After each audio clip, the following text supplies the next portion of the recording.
take it. I feel like my sister died. She's like a sister to me. In the days following her murder, thousands of people attended vigils assembled in Selena's honor.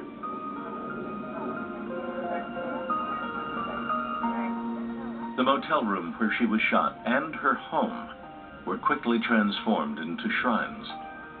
The Mexican-American community really has never had somebody that they can point to and say, there is one of ours, this is a person from us who rose up and became famous and became rich, and Selena was that person.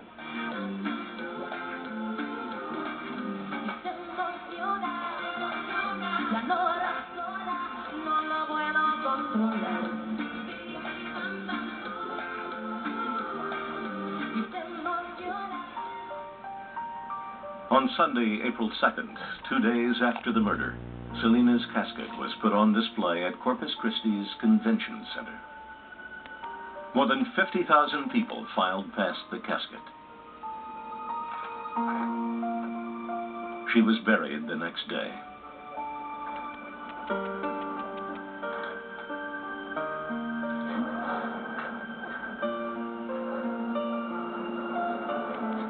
As Selena was born, her killer, Yolanda Saldivar, was held under heavy guard in the Nueces County Jail.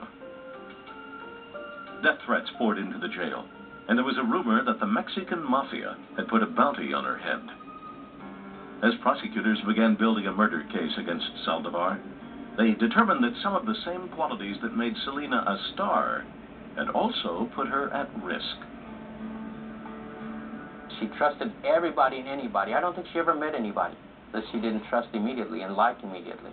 And I think that probably was one of the reasons for her downfall.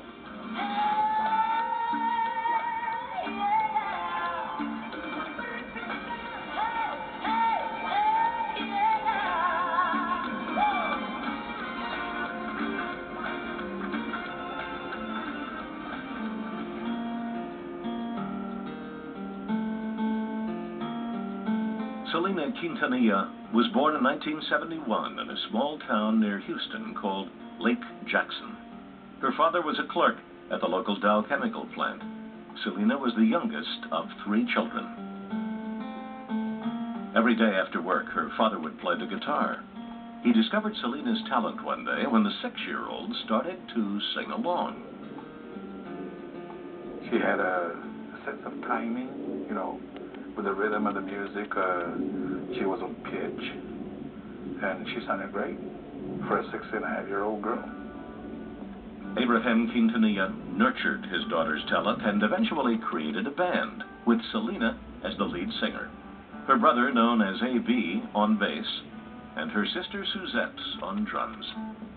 By the time Selena was 12, the family had moved to Corpus Christi, and the band had become a family business.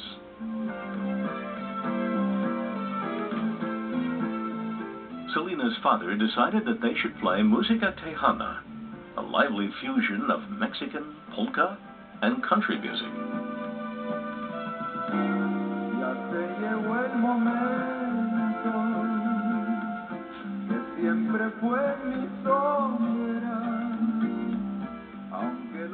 Still, the odds were against Selena ever making it big.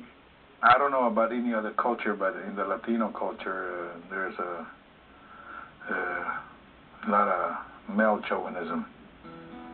They didn't think that a female, especially a young female like that, could draw a big crowd. The band performed wherever Selena's father could get them gigs, state fairs, weddings, and nightclubs. They became a staple on the Tejano dance hall circuit. In 1987, the Tejano Music Awards named 15-year-old Selena Female Vocalist of the Year. The people of Texas have voted Selena Quintanilla. Most of all, I'd like to say thank you to Grupo Los Dinos, because without them, I don't think I'd be anybody. And when I win, they win. And when they lose, I don't know them. Thank you. 2 years later, in 1989, Selena signed a contract with EMI's Latin label.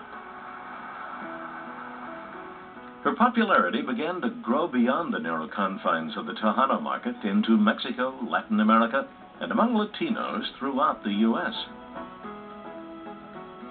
Then, in 1991, at a concert in San Antonio, a nurse named Yolanda Saldivar saw Selena perform for the first time. Like many fans, Yolanda felt an instant attraction to Selena and the qualities she represented on stage.